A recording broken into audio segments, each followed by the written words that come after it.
Okay, onward.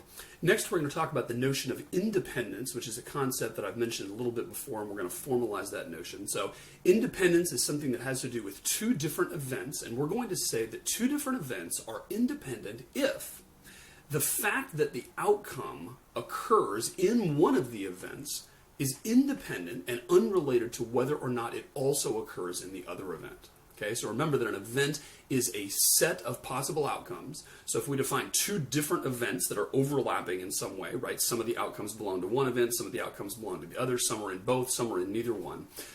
The fact that the outcome that occurs is or is not in one of the events is unrelated to whether or not it's in the other event. Another way of saying that is that learning that the outcome is in one event doesn't tell you anything useful about whether or not it's in the other event. Okay? So they're sort of overlapping in a special way, and this is best seen with the diagram. So remember I had this diagram before where we said, suppose we pick some random person off the street. So I sort of drew our box here indicating all the sample space, which in this case is going to be all the people in the world that I might meet at the supermarket. And we divided that into the girls and the boys. And I said, what's the probability that if you meet some random person at the supermarket, they're a male or female? And the answer was 50% chance for each one, right? Because it was equal.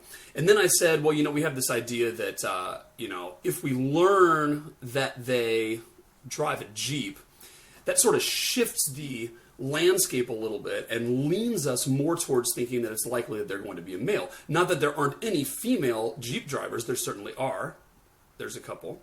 But it's true, maybe in real life, that there are more male Jeep drivers than female Jeep drivers. Okay, so suppose that our little circle here instead looked like this, and I'm going to attempt to make this completely balanced.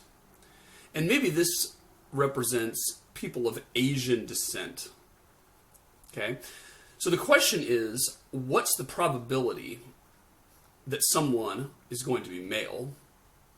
We're going to say that's 0.5. Now, what's the probability that someone's male, given that I also learn the additional information that they're Asian?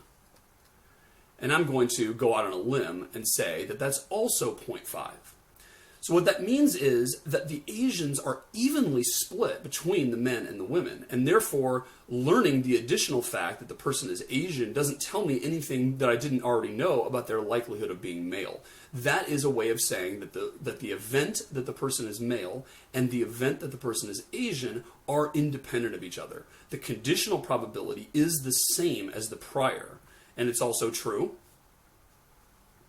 probably, that the reverse is true. The probability that someone is Asian, given that they're male, is just plain equal to the probability that they're Asian. Maybe that's, 0.2. Let's say 20% of people in the world are Asian. Who knows what that number is. But maybe it's also true that learning that the person is male doesn't tell me anything about whether they're Asian or not, right? So independent events, you can see, kind of have this special overlap in the sense that it's not skewed one way or the other, and that allows us to draw no further conclusions, to gather no interesting data by the fact that one event occurred. Let's look at this in a quantitative way, too. So I'm going to draw something here that is called a contingency table. This is very important in statistics. A contingency table tells us what events happened and how often. So I'm going to say that we're going to be talking about the Mary Washington students here. I'm going to say omega is the set X, where X is a UMW student. And I'm going to say that I'm going to make a table here, and I'm going to make this left column be the in-state students, and the out-of-state students are going to be on the right column. And then the rows, I'm going to make this row say computer science majors, and I'm going to say this row is non-computer science majors. So clearly these two things can vary independently of each other, right? And I'm going to say that when I add it up, there's 120 in-state computer science majors at Mary Washington. I'm making these numbers up, by the way, but they're approximately correct. 2,880 non-computer science majors that are in-state. Out-of-staters, we've got 40 computer science majors and 960 out-of-state computer science majors. So this whole thing is called a contingency table, and there's kind of a deep reason that it's called that, but we don't really care right now. We just want to say that this is basically listing all of the data points that we have, right? Now, if we do a little exercise and say, hey, I wonder what the probability that somebody is a computer science major. In other words, if we choose a random UMW student out of the lot, what's the probability they end up being a computer science major? And what you have to do is compute the margins here. So if I add this up and I say, what's the total number of computer science majors? That's 160, and I just added the 120 and the 40 there, right? So I'm just adding across. This turns out to be 3,840. And then if I make a total column down here, or a total row rather, this is 3,000 students in state and 1,000 students out of state for a grand total of 4,000 students. So if I ask you what is the probability that somebody that I choose at random is a computer science major, that's going to be 160 out of 4,000, right? Because I'm not even asking about in-state or in-state right now. I don't care. I'm just saying, hey, regardless of whether they're in-state or out-of-state, are they a computer science major? And there are 160 computer science majors of the two different types out of 4,000 students. And if I asked you, what's the probability that they are in-state? You would say that is going to be 3,000 out of 4,000, which turns out to be 0.75 probability, right? Because we have about 75% in-staters. This turns out, for the curious, to be about 4%, right? And I could also ask things like, what's the probability that you're not in-state? And that's going to be 1,000 divided by 4,000, which is going to be 0.25. Another thing I could ask is I could say, what's the probability that you're a computer science major and in-state? And that is going to be 120 out of 4,000, right? Because I'm just saying that is the intersection of those two events, and the only people who satisfy that are these here. If I said, what's the probability that you are a computer science major and not in-state, that is going to be these people right here. So that's going to be, 40 out of 4,000, which is 1%, etc. Right? So that's pretty easy stuff to just read off the chart. Okay, now let's talk about conditional probability. Let's talk about what is the probability that someone's a computer science major given that they are in state.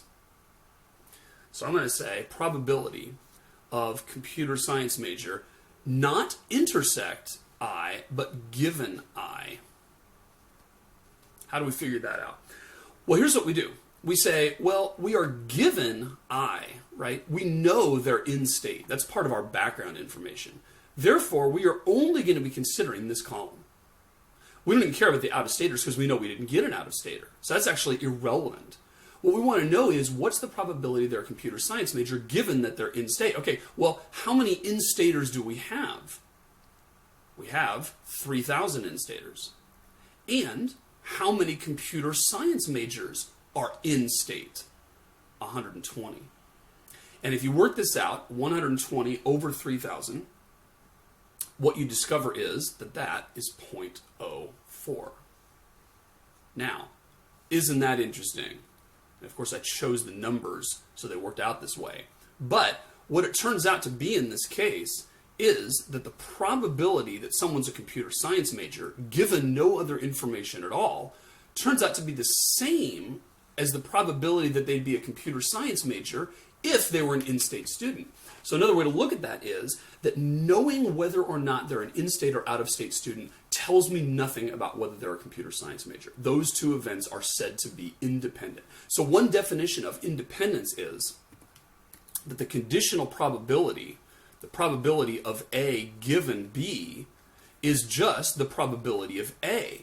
That's true if A and B are independent events. And by the way, instead of just saying if, I can say IFF. You may have seen that before. IFF means if and only if, which is not the same thing, that means that it's true both ways, right? That means that if A and B are independent events, then the conditional probability is the same as the prior. And conversely, if the conditional probability is the same as the prior, then A and B are independent events. Those two imply each other, right? So that's one definition of it. Another interesting thing about that, or another consequence rather of independence, is that the probability of A intersect B is equal to the probability of A times the probability of B. That is also true if, and only if, A and B are independent. So I can simply multiply the two things together. So let's say I want to find out what's the probability that I have an Asian male that I encounter at the supermarket. An Asian male. Well, what we can do is we can say, well, figuring out the probability of an Asian male is kind of tough, but I know the probability of getting an Asian is 0.2, and I know the probability of getting a male is 0.5. Therefore, I can just multiply those two together. 0.2 times 0.5 equals whatever that is, right? And that's going to end up giving me the probability that I get an Asian male. That's only true because those two events are independent. If I said, what's the probability that I end up meeting a pregnant male? I certainly could not do that, right? I could not say, well, take the probability that I meet someone who's pregnant, and that's maybe 2%, and multiply that by the probability that they're male, which is going to be 50%. Multiply those two together, and bada boom, I'm going to get the probability that I meet a pregnant male, right? Wrong answer, because there are no pregnant males, right? If it turns out that they're male, they're not pregnant, period. And that's because pregnancy and maleness are not independent events. They don't have the special property that Asian and male probably do. Or in our example, that computer science majors and in-state students probably have, right? So that's the nature of independence. Now, from a frequentist point of view, you'll notice that that contingency table I made just happened to work out perfect, right? It's like, wow, lo and behold, if I take the probability of finding a computer science major, and then I take the probability of finding a computer science major given that they're an in-state student, it just miraculously worked out to be exactly 0.04 in both cases. Normally, of course, that's not going to be the case, right? It'd be really rare for the numbers to work out exactly like that. So that's where statistics comes in, right? If you actually sample data and came up with a real contingency table, it's almost always going to be off a little bit. And then you have to ask yourself the question, okay, so I've discovered that it's actually more rare, slightly, for an out-of-state student to be a computer science major than it is for an in-state student to be a computer science major. Let's say you find that out based on your empirical data. What you have to ask then is that really an effect? Is that really an influence? Is it really true that over the long haul, there's some deep reason that's sort of preventing the in-state students from being computer science majors at the same rate as the out-of-state students are? And statistics gives you a way to basically look at how close the numbers come out to perfect and decide how likely it is that really that was just a sampling variation, right? Because if you sample a bunch of people, it's almost never going to come out exactly perfect. How likely it is that it was just due to random chance versus that there really is an effect there. And it's like, wow, we're having a harder time drawing in-state students to our program than out-of-state students for some reason, right? Statistics gives you a way of basically learning whether or not that's true. But what we're going to talk about in this class is not statistics, it's probability. And when we state that two events are independent, what we mean is that when we generate outcomes from those, that whether or not each outcome is a member of the first is independent of whether or not it's an outcome of the second.